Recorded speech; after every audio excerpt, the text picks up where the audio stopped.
These are young people who study in our schools, they play in our neighborhoods, they're friends with our kids, they pledge allegiance to our flag. They are Americans in their heart, in their minds, in every single way but one, on paper.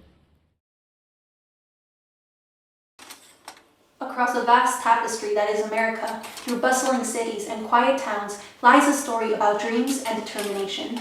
A story about the lives that were touched by a policy known as DACA, one which changed the American dream for thousands of young people. I remember clearly the mixture of relief and growing excitement as I listened to this speech and realized he was talking about kids like me. For 5 years after that moment, the gnawing, ever-present uncertainty that comes from being undocumented slowly faded. In 2012, an important policy emerged in the U.S. landscape. If an undocumented immigrant came to America under the age of 16, was in school, had a high school diploma or GED, and no criminal record, then they could apply to the Deferred Action for Children Arrivals program, or DACA. We all hear comments about get back in line and do it legally.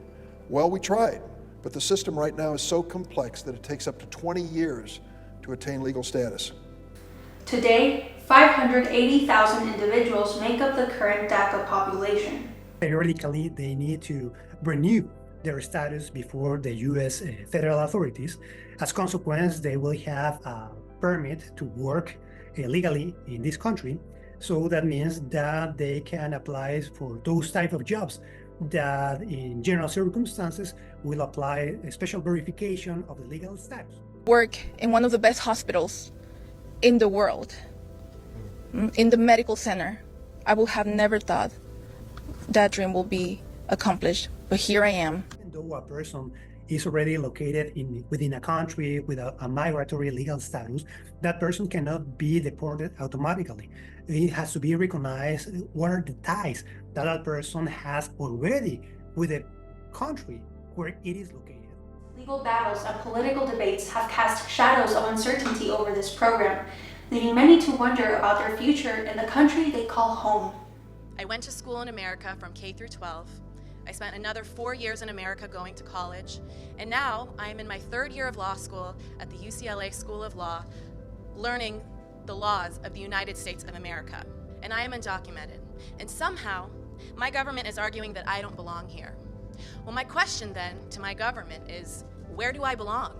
On one side, you have this problematic already within your borders.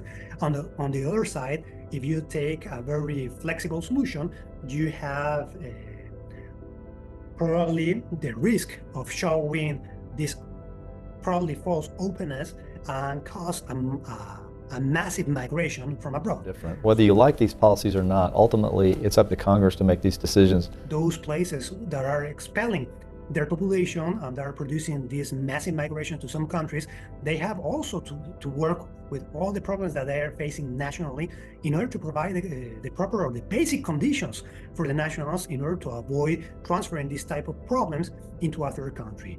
After this period of uncertainty, on December 4th of 2020, a U.S. District Court ruling ordered the Department of Homeland Security to restore the program to its original form before September of 2017.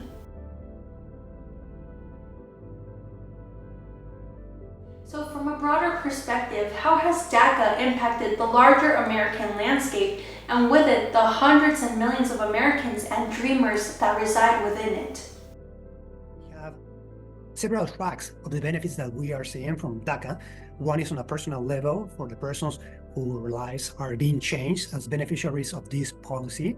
Second, from an economic perspective, all these taxes paid, all these jobs created, companies created, this very high qualified workforce already in the United States. Third, it will provide the United States this platform to continue being holding this leadership of human rights protections around the world, not abroad, but to show the world how within its own territory they treat migrants. As America evolves, DACA remains a poignant reflection on a nation's struggles and aspirations. It is a story not just about policy, but of people who continue to have the courage to dream.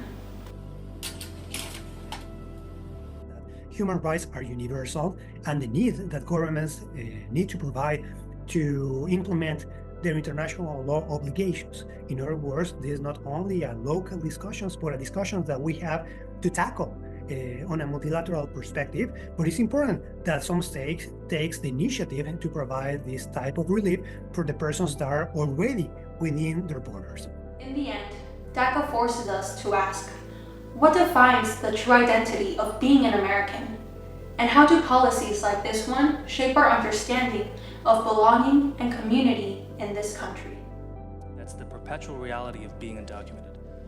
No matter how hard I work or what I achieve, I'll never know if I have a place in America.